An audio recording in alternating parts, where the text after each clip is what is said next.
funk is when that bass line is just pumping in conjunction with the drums and whatever else you want to put on top of it. But if you got the heavy bass line and the drum pounding, then you have some funk. 70年代の半ばになるとファンクは完全にブラックミュージックの中心に位置するようになりました。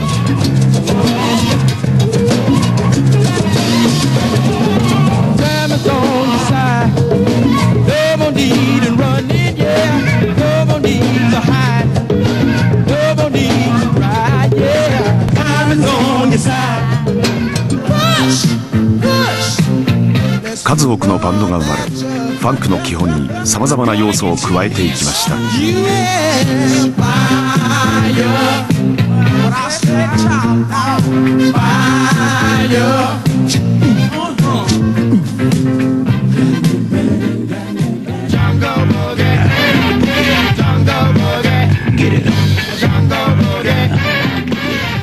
しかし、決して全てが順調だったわけではありません。The music industry is not separate and distinct from the things that are going on in the community. I mean, there was forced busing, there was affirmative action. All these things were making some resistance to black music and black people in general.「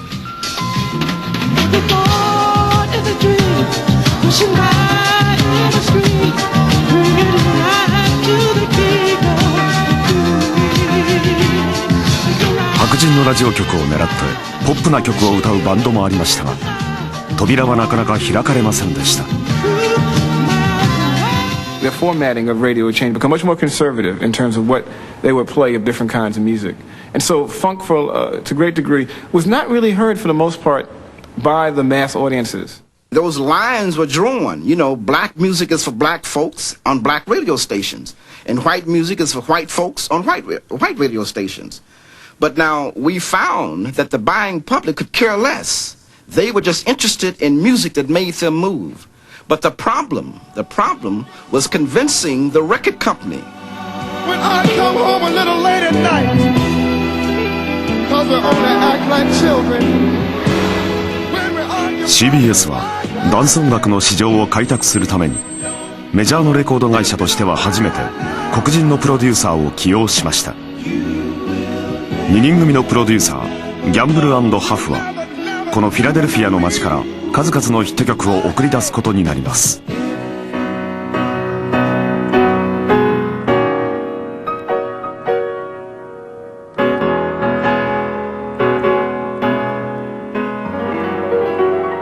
Writing for that time, for that generation, you know, great love songs, and we were just having fun.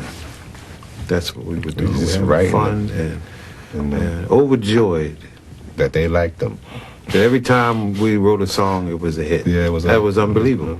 Kenny and Leon were magical in what they were able to do, the Philly sound, because they were able to keep the funk in their music, but yet make it nice and mellow and sweet, because you know Philadelphia horns, the strings that they put on top of it. But underneath all of that, there still was the driving bass line. There still was the drum. The Gambling Huff style, it like put a bow tie on the funk. You know, it made it elegant. Gambling Huff's music came with really strong sing-along melody and the lush treatment. I mean, the step beyond with the full orchestra really took it to a new dimension, took R&B to a new dimension. Some people got to have it. Hey, hey, hey. Some people really need it. Listen to me, y'all.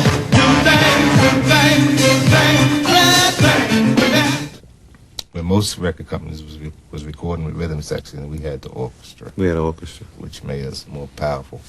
And it was a little classical, a little gospel, a little jazz, and a little bit blues. Yeah, and that's basically what it was.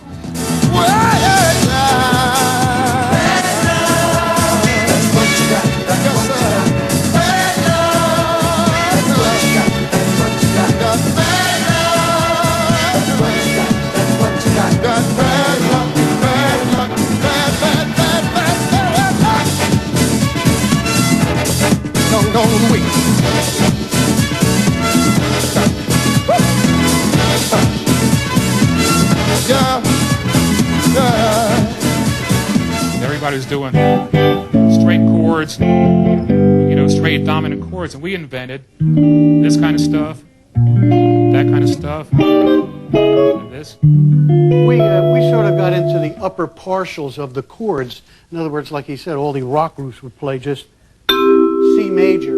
Well, we got into, we sprayed the chord out. Everybody was playing 2/4. I said, well, let me put some rhythm, a little bit more rhythm into the drums. So I would play like.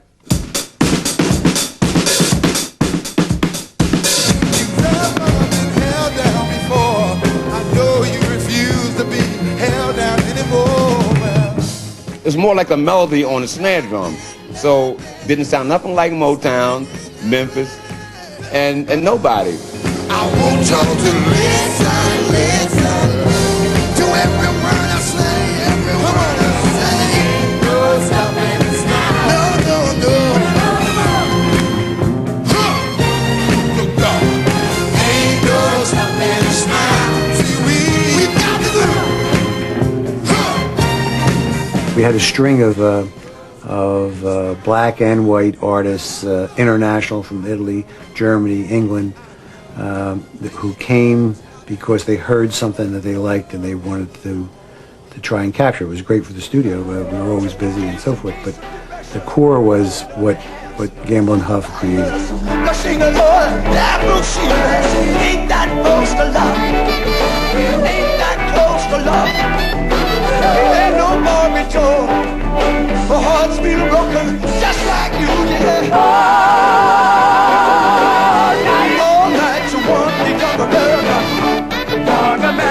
デビッド・ボーイもフィラデルフィアサウンドに魅せられたアーティストの一人です。彼は75年シグマサウンドスタジオでアルバム「ヤング・アメリカンズ」をレコーディングしました。At that particular time, the music that I was listening to, because I was still nightclubbing an awful lot, was definitely the soul music that was really, really big in the clubs in America at that particular time. And especially the stuff that was coming out of Sigma, things like the OJs and the Philadelphia sound, really just has such an intoxicating effect on me. It was such wonderful music. The one damn song that can make me break down and cry.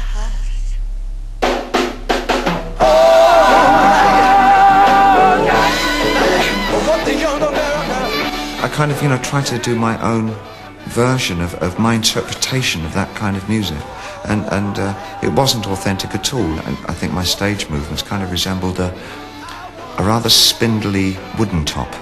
I think was kind of my version of James Brown movement. ギャンブル&ハフはデビュー当時の勢いを失っていたジャクソン5の再生にも力を貸しました。75年モータウンを離れジャクソンズと改名した彼らはフィラデルフィアでニューアルバムを制作します。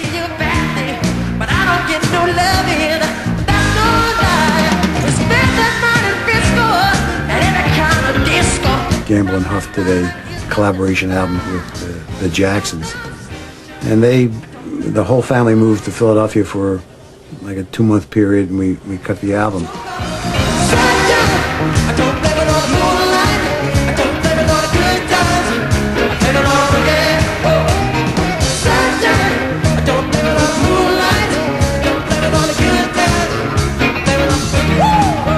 I think one of the interesting things that really became apparent even back then was that Michael had his own, heard something in his head, and he was an active participant in the production. And he wanted to do his own ad-libs, and he wanted to turn the mic on, I just want to record this little part, and he heard little things he wanted to add.